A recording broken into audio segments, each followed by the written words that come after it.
हाय hello everyone. So prudent corporate advisory इस company पे आज हम डिस्कशन करेंगे। वेल्थ मैनेजमेंट इंडस्ट्री के अंदर एक और काफी इंटरेस्टिंग मॉडल है ये। फोर्थ क्वार्टर के इन्होंने अपने रिजल्ट भी रिलीज किए हैं, तो उसको भी एनालिसिस करेंगे एंड देखेंगे ओवरऑल क्या बिजनेस मॉडल है एंड क्या हम आगे इससे आगे एक्सपेक्ट कर सकते हैं। सो प्रूडेंट कॉर्पोरेट ये इनका जो बिजनेस मॉडल है ये थोड़ा सा डिफरेंट है कंपेयर टू मोतीलाल ओसवाल या आनंद राठी या जितनी भी हमने कंपनीज अभी तक डिस्कस किए हैं वेल्थ मैनेजमेंट इंडस्ट्री के अंदर। बिकॉज ये कंपनी B2B2C मॉडल के अंदर ऑपरेट करती है। Unlike other companies like Motilal या आनंद राठी, वो कंपनी क्या करती है कि डायरेक्ट मार्केट में जाती है, खुद से क्लाइंट एक्वायर करती है एंड उन क्लाइंट्स का जितना भी इन्वेस्टमेंट होता है वो कंपनी खुद मैनेज करती है। बट प्रूडेंट कॉर्पोरेट को अगर आप देखते हो तो ये कंपनी बेसिकली एक प्लेटफॉर्म प्रोवाइड करती है। बैक ऑफिस, पूरा बैक एंड का सपोर्ट, टेक्नोलॉजी वगैरह, सेल्स सपोर्ट वगैरह, ये सारी सर्विसेज प्रोवाइड करती है ये म्यूचुअल फंड डिस्ट्रीब्यूटर्स को एंड IFA मतलब इंडिपेंडेंट फाइनेंशियल एडवाइजर जो होते हैं उनको ये पूरा प्लेटफॉर्म प्रोवाइड करती है। एंड देन ये अपना क्लाइंट जो है इनके प्लेटफॉर्म पे ऑनबोर्ड करके उनका पूरा ओवरऑल इन्वेस्टमेंट मैनेजमेंट करते हैं। सो इनका मॉडल थोड़ा सा डिफरेंट है मोतीलाल या आनंद राठी के कंपैरिजन में।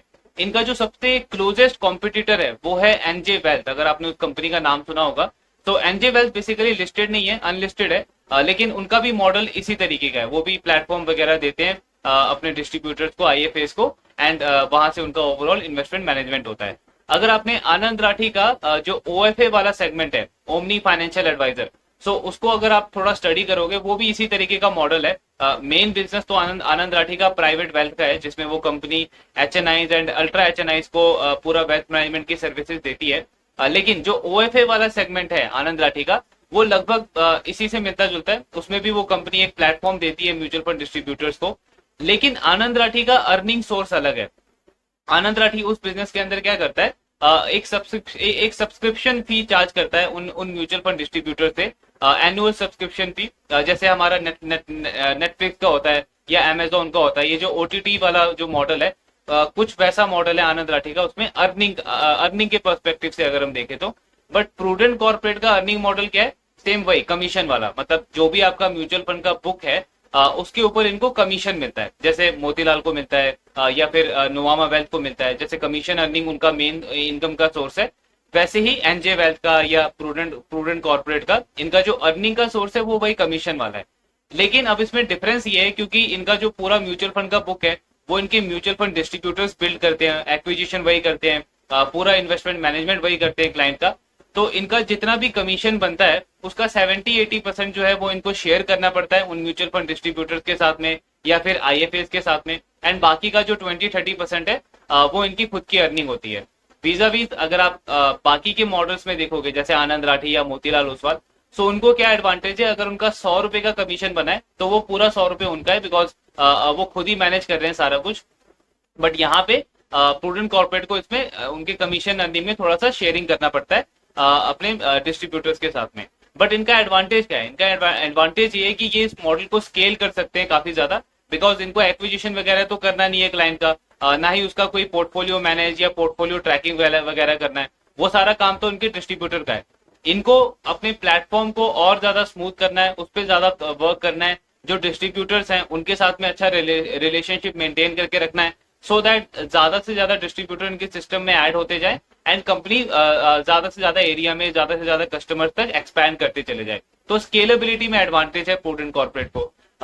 बाकी जिस तरीके का ये मॉडल है, तो जो म्यूचुअल फंड डिस्ट्रीब्यूटर्स हैं वो इनके बिजनेस का बैकबोन है। बिकॉज आप ये सोचो कि अगर इस कंपनी का जो म्यूचुअल फंड डिस्ट्रीब्यूटर का बेस है वो बहुत छोटा हो, प्लस उसको कंपनी ग्रो भी नहीं कर पा रही हो, तो उससे प्रॉब्लम क्या होगा कि बिजनेस का जो फ्यूचर ग्रोथ है उस पर एक बहुत बड़ा क्वेश्चन मार्क आ जाएगा।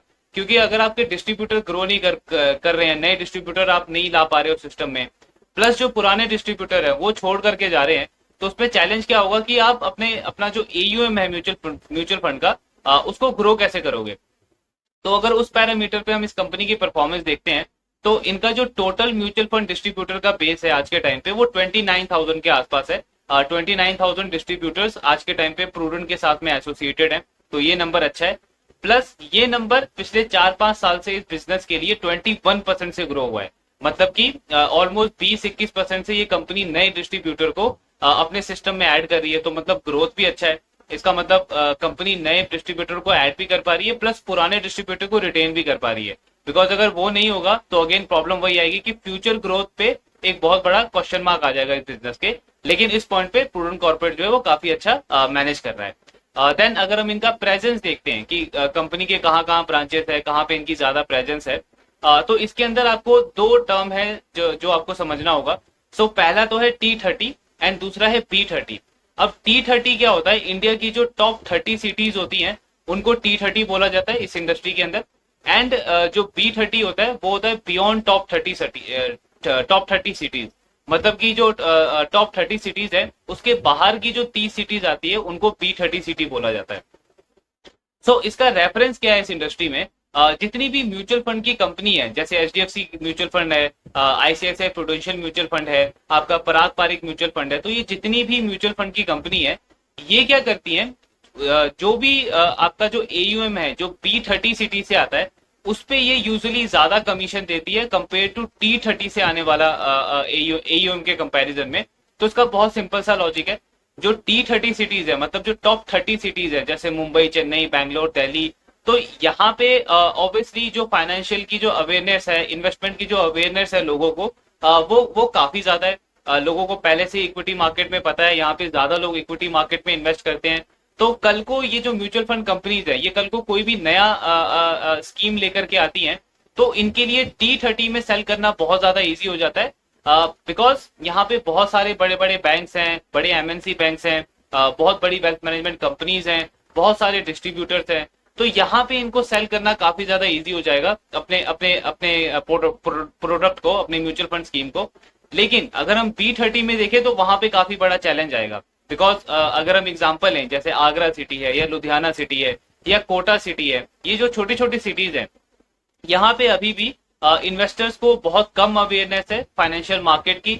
लोग अभी भी वही जो ट्रेडिशनल एसेट क्लास है, आपका गोल्ड, आपका FD, आपका रियल एस्टेट, सो उनकी इन्वेस्टमेंट अभी भी वहीं पे स्टक है। तो वहां पे अगर कोई भी डिस्ट्रीब्यूटर AUM लेके आता है, फ्रेश AUM लेके आता है, तो वहां पे कंपनी को क्या एडवांटेज है कि उनका पेनेट्रेशन बढ़ रहा है, उनके प्रोडक्ट का पेनेट्रेशन बढ़ रहा है एंड उनका मार्केट शेयर बढ़ रहा है, कंपनी मार्केट शेयर गेन कर रही है।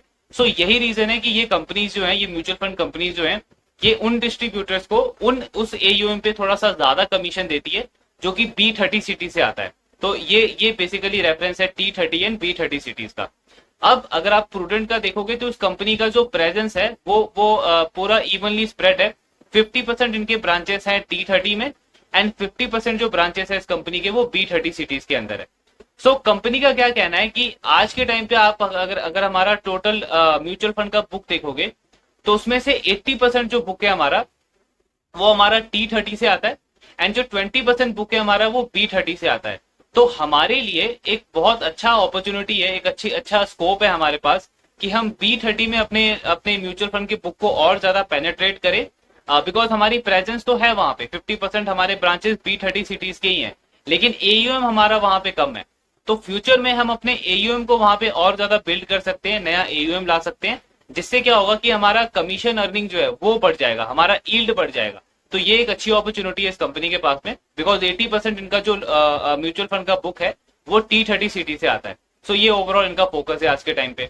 प्लस SIP पे बहुत ज्यादा फोकस है प्रूडेंट कॉर्पोरेट का, बिकॉज इस कंपनी के लिए जितना भी इक्विटी फ्लो है, मतलब इक्विटी में जितना भी पैसा आता है इस कंपनी के पास में म्यूचुअल फंड के थ्रू, सो उसमें से अराउंड 40 से 45% जो फ्लो है वो आपका SIP के थ्रू आता है। तो SIP एक बहुत इंपॉर्टेंट चीज है जहां पे इनका फोकस है इस कंपनी का, एंड वो स्टिकी भी है। इस कंपनी के अभी भी 45% ऐसे कस्टमर्स हैं जो SIP नहीं करते हैं। तो प्रूडेंट का फोकस क्या है कि उन 45% कस्टमर्स को किसी तरीके से SIP स्टार्ट कराई जाए, सो दैट एक स्टिकी फ्लो इनका आना स्टार्ट हो जाए वहां से। बिकॉज जो लमसम इन्वेस्टमेंट है उसमें प्रॉब्लम क्या होता है कि आपने आज इन्वेस्टमेंट किया एंड नाउ सपोज किसी क्राइसिस की वजह से 2-3 महीने बाद अगर मार्केट में करेक्शन आ जाता है, तो जो लमसम इन्वेस्टर है उसको लगेगा कि मेरा बहुत बड़ा लॉस हो गया, मतलब उसकी साइकी को एक बहुत बड़ा नेगेटिवली हिट होगा। वीजा वीज जो SIP वाला इन्वेस्टर है, अगर वो हर मंथ SIP कर रहा है तो उसके लिए अगर हम साइकी की बात करें, बिकॉज ऑब्वियसली लॉन्ग टर्म में तो SIP वाले को भी ऑलमोस्ट उतना ही रिटर्न आता है जितना लमसम, इसमें कोई बहुत ज्यादा डिफरेंस नहीं होता है। लेकिन जो शॉर्ट टर्म में ये जो साइकी होती है इन्वेस्टर की, इसको मैनेज करना बहुत इंपॉर्टेंट होता है। तो जो इन्वेस्टर एसआईपी कर रहा है उसके लिए एडवांटेज क्या है कि वो हर मंथ फ्रेश एसआईपी कर रहा है। तो इन केस अगर मार्केट थोड़ा बहुत करेक्ट होता भी है तो भी उसको जो लोअर यूनिट मतलब जो उसकी यूनिट्स की परचेज है वो लोअर रेट पे हो जाएगी, तो उसको वहां पे एडवांटेज हो जाएगा। प्लस उसका पोर्टफोलियो भी इतना ज्यादा नेगेटिव नहीं लगेगा जितना एक लमसम वाले इन्वेस्टर का लगेगा। तो बेसिकली क्लाइंट की जो रिटेंशन है वो भी इससे इंप्रूव हो सकती है। तो इसलिए इस कंपनी का फोकस है कि एसआईपी वाले कस्टमर्स पे ज्यादा फोकस किया जाए। जिन कस्टमर्स का अभी एक भी एसआईपी नहीं है या फिर जिनका एक या दो एसआईपी है, तो उनका नंबर ऑफ एसआईपी जो है वो बढ़ाया जाए, जिससे इनका जो फ्लो है, इक्विटी का फ्लो है, वो सस्टेन रहे, वो मेंटेन रहे, चाहे कल को मार्केट में करेक्शन आता है उस टाइम पे भी। देन अगर आप इनका ओवरऑल प्रोडक्ट मिक्स देखोगे, मतलब टोटल रेवेन्यू कहाँ कहाँ से आता है इस कंपनी को, सो कुछ टाइम पहले तक इनका म्यूचुअल फंड के ऊपर बहुत ज्यादा फोकस था। आई मीन अगर आप FY20 का नंबर देखोगे तो ऑलमोस्ट 83% रेवेन्यू जो है प्रूडेंट कॉर्पोरेट का वो म्यूचुअल फंड से आता था, म्यूचुअल फंड के प्रोडक्ट से आता था। बट कंपनी ने क्या किया कि अपने रेवेन्यू स्ट्रीम को थोड़ा सा डाइवर्सिफाई किया है पिछले कुछ टाइम में। तो इन्होंने इंश्योरेंस का प्रोडक्ट ऐड किया है, स्टॉक ब्रोकिंग इनका पहले ही था स्टॉक ब्रोकिंग, तो प्लस इन्होंने अदर फाइनेंशियल प्रोडक्ट्स भी ऐड किए हैं। अब ये अदर फाइनेंशियल प्रोडक्ट्स क्या है, सो इसके अंदर आपका आपका पीएमएस आता है, आपका एआईएफ आता है, एनपीएस आता है, अनलिस्टेड सिक्योरिटीज आती है, लोन अगेंस्ट सिक्योरिटी आता है, स्मॉल केस आता है। तो ये सारे प्रोडक्ट्स जो है कंपनी ने ये भी डिस्ट्रीब्यूट करना स्टार्ट किया है। सो अब इससे हुआ क्या है, FY20 में 83% रेवेन्यू इनका म्यूचुअल फंड से आता था, बट आज अगर आप देखोगे तो ऑलमोस्ट 79% रेवेन्यू जो है वो इनका म्यूचुअल फंड से आता है। बिकॉज बाकी के जो प्रोडक्ट्स हैं उनका रेवेन्यू में कॉन्ट्रीब्यूशन बढ़ गया है। जो इंश्योरेंस पहले इनका अराउंड 6-7% के आसपास कंट्रीब्यूट करता था टोटल रेवेन्यू में, आज के टाइम पे इंश्योरेंस से ऑलमोस्ट 14% के आसपास रेवेन्यू आता है इनका, मतलब इंश्योरेंस का रेवेन्यू शेयर काफी बढ़ गया है। स्टॉक ब्रोकिंग जो है वो पहले 8-8.5% के आसपास रेवेन्यू कंट्रीब्यूट करता था। सो उसमें भी अगर आप देखोगे तो उनका उसका रेवेन्यू कंट्रीब्यूशन कम हुआ है, 3-3.5% पे आया है। एंड ये अच्छी चीज है बिकॉज वी ऑल नो जितने भी ट्रेडिशनल ब्रोकर्स हैं जो कि सिर्फ ब्रोकिंग के ऊपर डिपेंडेंट है अपने बिजनेस में, उनकी उनकी जो हालत है वो बहुत ही ज्यादा खराब है आज के टाइम पे। बिकॉज मार्केट शेयर जो है वो digital broker, discount broker like Zerodha, angel one, grow, ये कॉन्स्टेंटली मार्केट शेयर गेन करते चले जा रहे हैं। एंड हर एक डिजिटल ट्रेडिशनल ब्रोकर जो है वो कहीं ना कहीं सफर कर रहा है, चैलेंज कर रहा है। तो उसमें कंपनी का जो डिसीजन है कि इन्होंने अपने स्टॉक ब्रोकिंग वाले बिजनेस को थोड़ा सा कम कर दिया एंड जो इंश्योरेंस का बिजनेस है और जो अदर फाइनेंशियल प्रोडक्ट का बिजनेस है उस पर थोड़ा सा ज्यादा फोकस किया। तो ये एक्चुअली अच्छा है बिकॉज इससे इनका रेवेन्यू सस्टेनेबल हो जाएगा, सिक्लिकल वाला जो एलिमेंट है इसमें थोड़ा सा कम हो जाता है यहाँ पे। सो इन्होंने बाकी प्रोडक्ट्स के ऊपर फोकस करना शुरू किया बिकॉज ऑब्वियसली अल्टीमेटली अगर आपको एक वेल्थ मैनेजमेंट कंपनी के रूप में अगर आपको ऑपरेट करना है तो आपका प्रोडक्ट डाइवर्सिफिकेशन होना थोड़ा सा जरूरी है। तो अब इससे होता क्या है कि जो इनके म्यूचुअल फंड डिस्ट्रीब्यूटर्स हैं वो अपने क्लाइंट्स को म्यूचुअल फंड के साथ में इंश्योरेंस भी दे सकते हैं, लाइफ इंश्योरेंस भी दे सकते हैं, आपका हेल्थ इंश्योरेंस भी दे सकते हैं, मोटर इंश्योरेंस भी दे सकते हैं। तो बेसिकली प्रोडक्ट डाइवर्सिफिकेशन हो गया जिससे आप पर क्लाइंट रेवेन्यू जो है वो आप ज्यादा अर्न कर सकते हो। पहले एक क्लाइंट आपसे सिर्फ म्यूचुअल फंड ले रहा था, सो अब वो जो क्लाइंट है वो आपसे अब इंश्योरेंस भी ले सकता है, तो वो वाला चांस इनका बढ़ जाता है।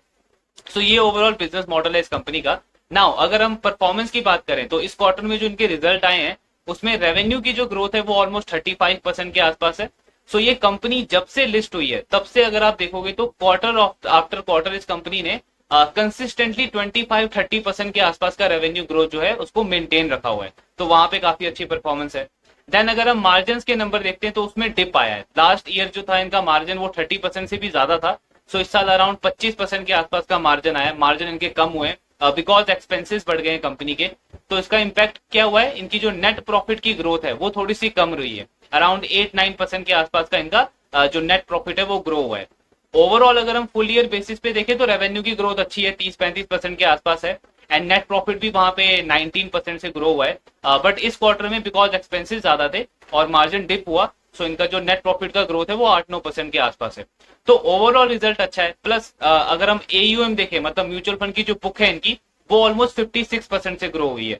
ऑब्वियसली उसमें जो M2M है, मार्क टू मार्केट है, उसका भी कॉन्ट्रीब्यूशन है बिकॉज मार्केट ने ही पिछले एक साल में 20-25% का रिटर्न दिया निफ्टी में, तो उसकी वजह से भी इनका AUM बढ़ा है। लेकिन इनका फ्लो भी बढ़ा है, मतलब जो फ्रेश पैसा लेके आई है कंपनी उसमें भी अच्छी ग्रोथ है। तो मतलब ग्रोथ जो है वो सस्टेनेबल है, रिजल्ट ओवरऑल अच्छे हैं, मार्जिन में थोड़ा सा डिप है, but overall full year basis पे अगर आप देखोगे तो 18-19% से इनका नेट प्रॉफिट जो है वो ग्रो हुआ है।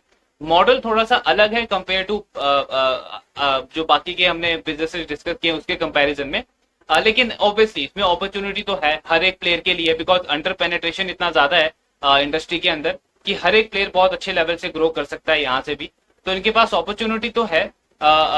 बस एक पॉइंट यहाँ पे है कि इस कंपनी का अगर आप वैल्यूएशन देखोगे, मतलब डील वाइज अगर हम बात करें, स्टॉक वाइज अगर हम बात करें, सो उसमें इनका जो पी मल्टीपल है वो 50 के आसपास ट्रेड कर रहा है। वीजा वीज यहाँ पे अगर मैं बाकी प्लेयर्स को कंपेयर करूं, लाइक मोतीलाल ओसवाल या नुवामा वेल्थ या फिर 361, सो उनके उनके कंपैरिजन में इनका वैल्यूएशन काफी ज्यादा लगता है। एंड अगर हम स्टॉक वाइज देखें तो वहां पे हमें ज्यादा बेटर डील अवेलेबल है compare to prudent corporate. Business no doubt अच्छा है, मॉडल अच्छा है, थोड़ा सा डिफरेंट है, ग्रो अच्छे से कर रहा है, परफॉर्मेंस काफी अच्छी है, बट अगर मैं स्टॉक अपॉर्चुनिटी वाइज देखूं तो मुझे बाकी प्लेयर्स में ज्यादा अच्छी अपॉर्चुनिटी नजर आती है कंपेयर टू प्रूडेंट कॉर्पोरेट। बाकी बिजनेस ओवरऑल अच्छा कर रहा है, अभी कौन कॉल होगा तो उसको भी हम डिटेल में एनालाइज करेंगे कि कंपनी का क्या टारगेट है इस फाइनेंशियल ईयर को लेकर के। सो ओवरऑल रिजल्ट अच्छा है, बट यस अपॉर्चुनिटी वाइज बाकी प्लेयर्स जो हैं वो थोड़े से ज्यादा बेटर नजर आते हैं। तो ये ओवरऑल एनालिसिस था प्रूडेंट कॉर्पोरेट के ऊपर। बाकी जो भी आपके डाउट्स हैं do let me know in the comment box. Thank you very much.